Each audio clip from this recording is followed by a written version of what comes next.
तो फिल्म की शुरुआत होती है योतजा नाम के एक प्लेनेट से, जहाँ पर रहने वाला हर एलियन योतजा ही कहलाता है। और इनमें सिर्फ एक ही एबिलिटी देखी जाती है कि कौन कितना ताकतवर है और कितना अच्छा लड़ सकता है। जिस योतजा के अंदर लड़ने की स्किल्स और पावर्स ज्यादा होती हैं, उसी को रिस्पेक्ट दी जाती है, जबकि कमजोर योतजाओं को तो यहाँ रहना भी अलाउ नहीं। जैसे ही पता चलता है कि कोई योतजा कमजोर है, उसे फौरन ही मार दिया जाता है। और हम ऐसे ही एक योतजा डेक्स से भी मिलते हैं, जो जैसे ही अपने पहाड़ों के बने घर के अंदर आता है, उससे उसका भाई अपनी तलवार से लड़ने लग जाता है, क्योंकि वो डेक्स से बहुत ज्यादा प्यार करता है और नहीं चाहता कि कोई भी डेक को मार दे।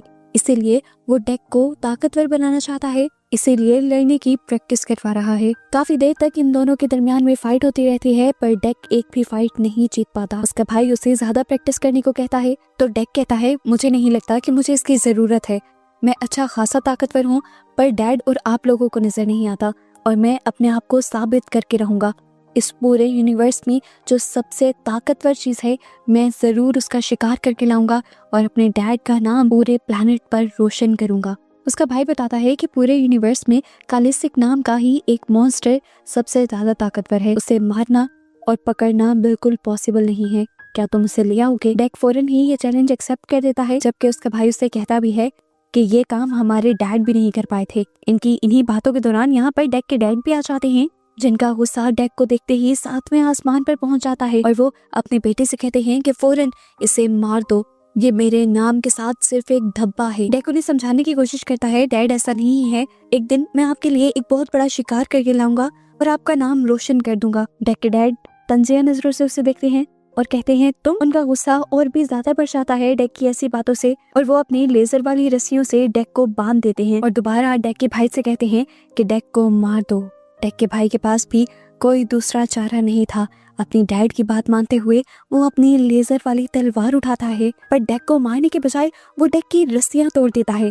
डेक भी बिना सेकंड गवाए अपनी स्पेसशिप के अंदर चला जाता है, और डेक के डैड उसके भाई पर इतना ज्यादा गुस्सा हो जाते हैं कि वो उसका एक हाथ ही काट देते हैं। दूसरे हाथ से डेक के भाई ने दोबारा डेक की मदद करने की कोशिश की थी। स्पेसशिप का जो रिमोट उनके हाथ में था, उसने अपने रिमोट से डेक की स्पेसशिप को जीना प्लैनेट के लिए लॉन्च कर दिया था, जहाँ पर डेक को कालिसिक मॉन्स्टर मिलना था। यानी कहीं ना कहीं उसे भी अपने भाई पर यकीन था। डेक जानता था कि अब उसके भाई के साथ डैड बहुत बुरा करेंगे, लेकिन इतना बुरा उसने एक्सपेक्ट नहीं किया था। डेक के डैड डेक के गुस्से में उसके भाई को मार देते हैं और डेक टूट जाता है।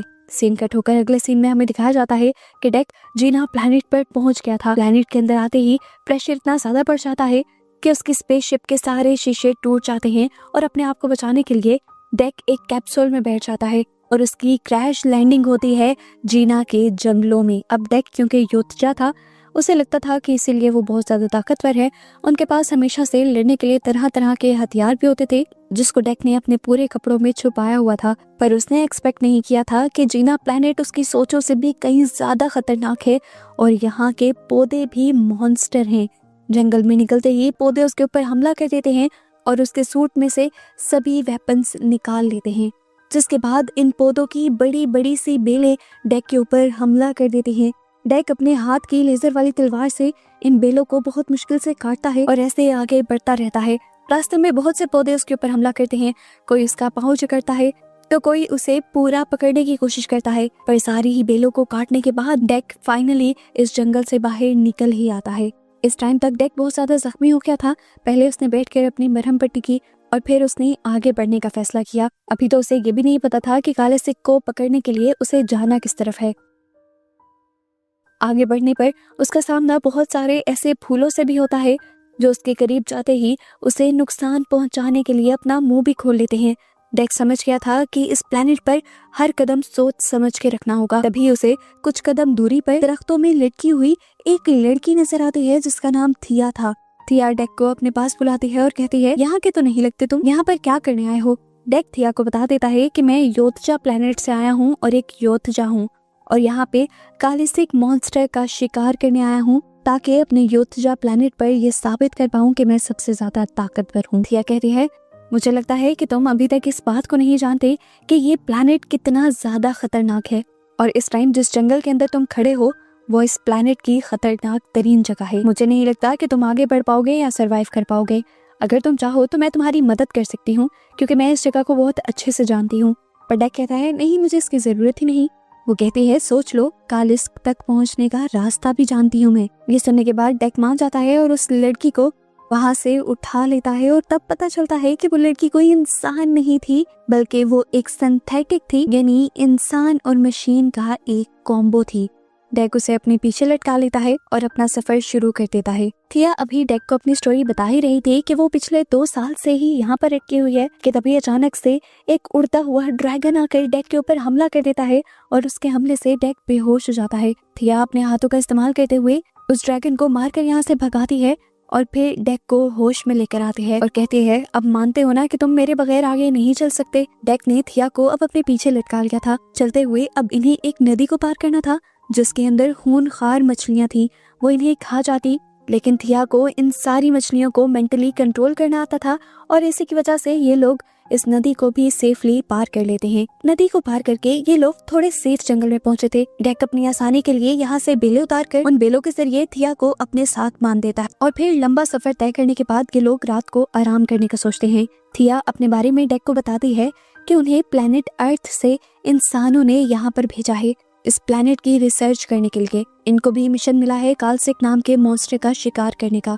वो बताती है कि इंसान बहुत ज्यादा कमजोर होते हैं, उनका यहाँ पर सरवाइव करना मुमकिन नहीं था, तो इंसानों ने हम जैसे सिंथेटिक बनाए, यानी इंसानों और मशीन के जरिए जैसे क्रिएचर को बनाया।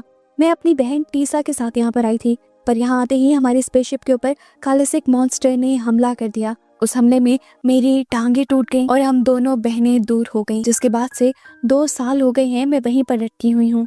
सीन कट होकर अब हमें थिया की बहन टीसा को भी दिखाया जाता है, जो इस टाइम अपनी स्पेसशिप के अंदर थी। उसने काफी हद तक अपनी स्पेसशिप को रिपेयर कर लिया था और स्पेसशिप के ही एक चैम्बर में इस टाइम वो बैठी हुई थी, जहां बहुत सारे रोबोटिक हैंड्स अब टीसा को रिपेयर कर रहे थे। और यहाँ पर हमें ये भी पता चलता है कि टीसा भी फौरन से थिया को ढूंढना चाहती थी, वो उसके लिए काफी परेशान थी। खैर यहाँ पर सुबह भी हो जाती है और दोबारा हम डेक और थिया को देखते हैं, जो अब कालसिक के ठिकाने की तरफ बढ़ रहे थे, लेकिन रास्ते में उन्हें खेतों से होकर गुजरना था जहाँ के पौधे बहुत ज्यादा नोकीले थे और इन्हीं खेतों के अंदर बहुत बड़े बड़े से मॉन्स्टर भी थे। थिया डेक को बताती है कि इन मॉन्स्टर्स से बचना होगा क्योंकि ये काले सिक के गार्ड्स हैं और वक्त पड़ने पर काले सिक इन्हें अपना शिकार भी बना लेता है। अभी ये लोग ये बातें कर ही रहे थे कि यहाँ पर एक छोटा सा क्रिएचर आ गया, बंदर की तरह उछल कूद करते हुए। वो डेक से कहता है अगर तुम चाहो तो मैं ये जगह पार करवाने में तुम्हारी मदद कर सकता हूँ, पर डेक को अब और किसी की मदद नहीं चाहिए थी। ये लोग बात कर ही रहे थे कि एकदम से वो बड़ा सा कालसिक का गार्ड इनके ऊपर हमला करने के लिए आ गया। इससे पहले कि वो इन तीनों को निकलता, वक्त रहते ही डेक अपनी लेजर वाली तलवार से उस मॉन्स्टर के दरमियान से 2 टुकड़े कर देता है। इससे पहले कि ये लोग भागते यहाँ से, एक दूसरा बड़े बड़े टेंटिकल्स वाला मॉन्स्टर इन दोनों को ही अपने टेंटिकल्स में पकड़कर उठा लेता है।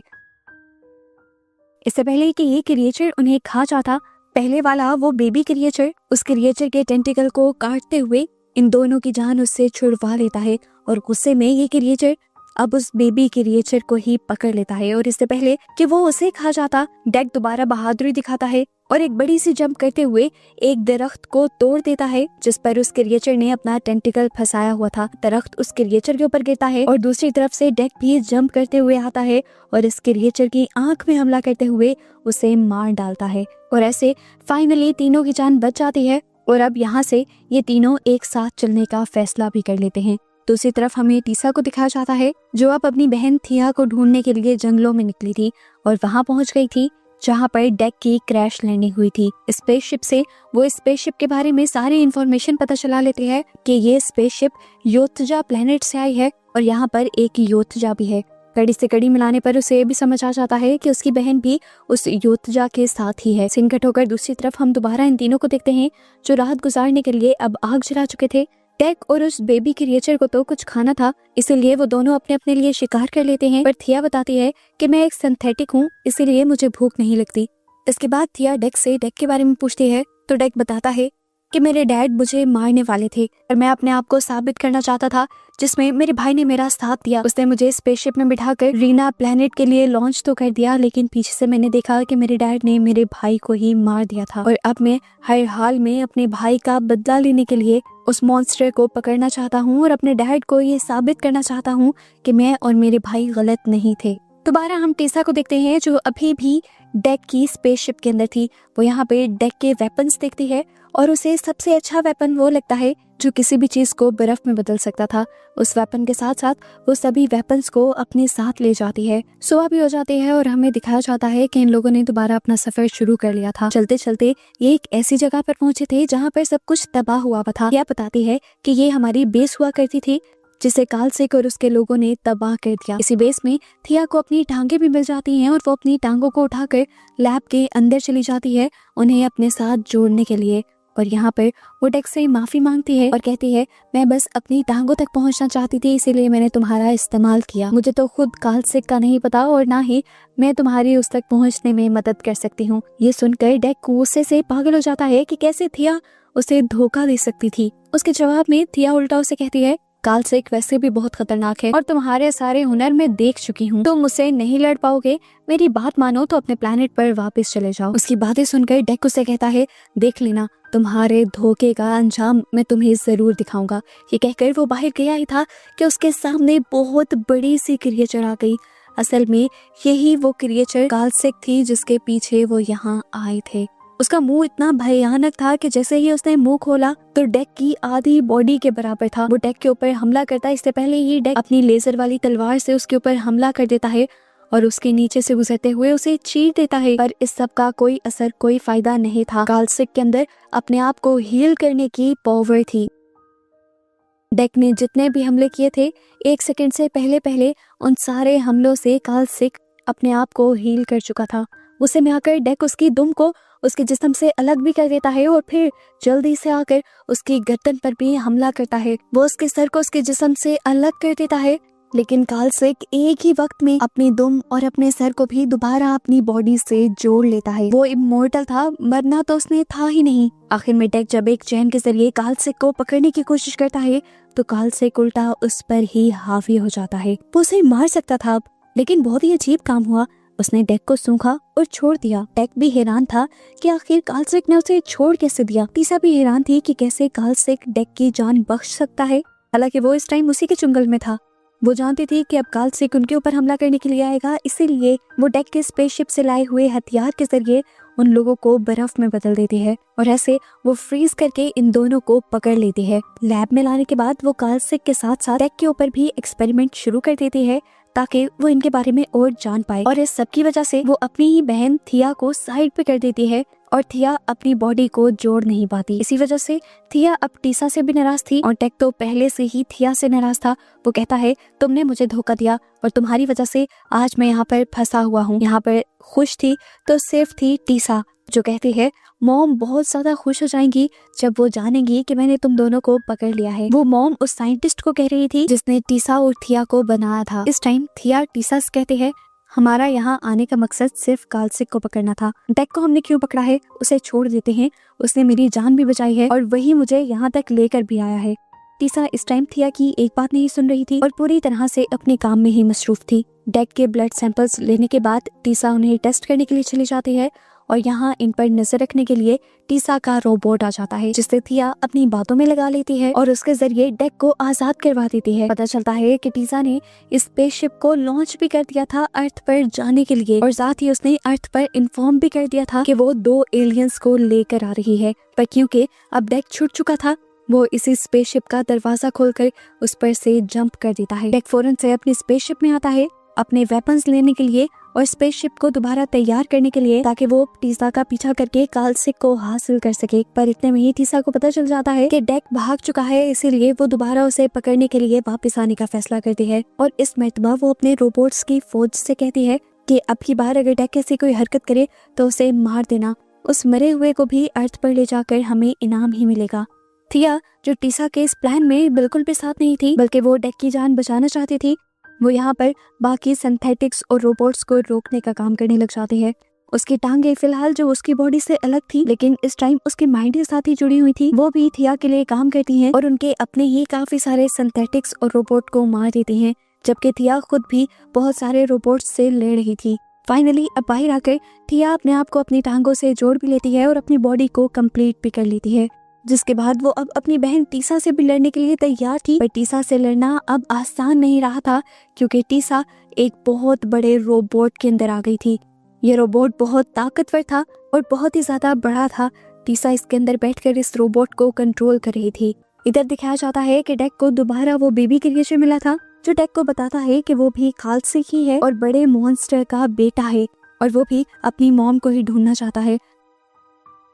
डेक उसे अपने साथ मिलाकर टीसा की स्पेसशिप के पास ले आता है और स्पेसशिप के अंदर जाने से पहले वो जंगल से कुछ खतरनाक पौधे लेकर अपने लिए हथियार बनाता है, और इन्हीं हथियारों से वो टीसा के कई सिंथेटिक रोबोट्स को मार देता है। इससे पहले कि वो सबको मार देता, उसके सामने टीसा आ जाती है बड़े से रोबोट में बैठकर, और अपने बड़े से चेन सॉ जैसे हाथ के जरिए बार बार डेक को मारने की कोशिश करते हैं। डेक हर तरीके से उससे लड़ने की और बचने की कोशिश कर रहा था, पर नाकाम हो रहा था। इतने में ही हमें थिया को दिखाया जाता है, जो अब अपनी बहन का लेंस लगाते हुए वो चैम्बर खोल देती है जहाँ पर कालसिक को उसने बांध कर रखा हुआ था। उसने इस क्रिएचर को आजाद किया था सिर्फ डेक की जान बचाने के लिए। कालसिक भी कैद में गुस्से में पागल हुआ था।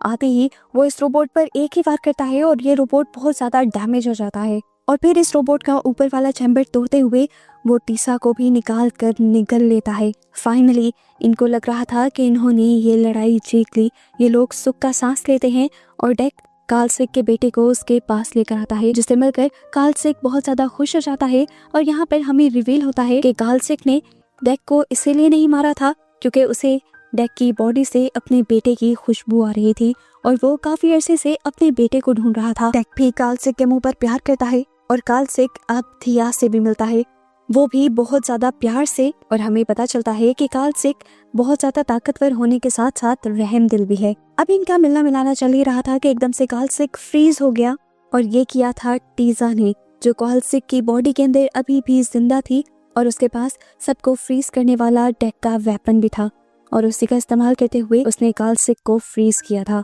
जिसके बाद टीसा बर्फ के इस मॉन्स्टर को तोड़ते हुए इसमें से बाहर निकल आती है और आते ही डेक पर हमला करती है। पर तभी पीछे से उसी की बहन थिया उसके ऊपर हमला करते हुए उसे कमजोर कर देती है, और फिर अगला हमला उसके ऊपर डेक करता है और उसकी गर्दन को ही उसके जिस्म से अलग करते हुए फाइनली उसे मार देता है। डेक का अब यहाँ पर कोई काम नहीं रहा था, क्योंकि कालसिक तो मर ही गया था। इसीलिए वो थिया और छोटे मॉन्स्टर को लेकर अपने प्लैनेट योतजा के लिए निकल जाता है, और जैसे ही अपने डैड के सामने जाता है तो उसके डैड आज भी उसे देखकर गुस्सा होते हैं और कहते हैं चले जाओ यहाँ से, आखिर आते ही क्यों हो तुम यहाँ पर।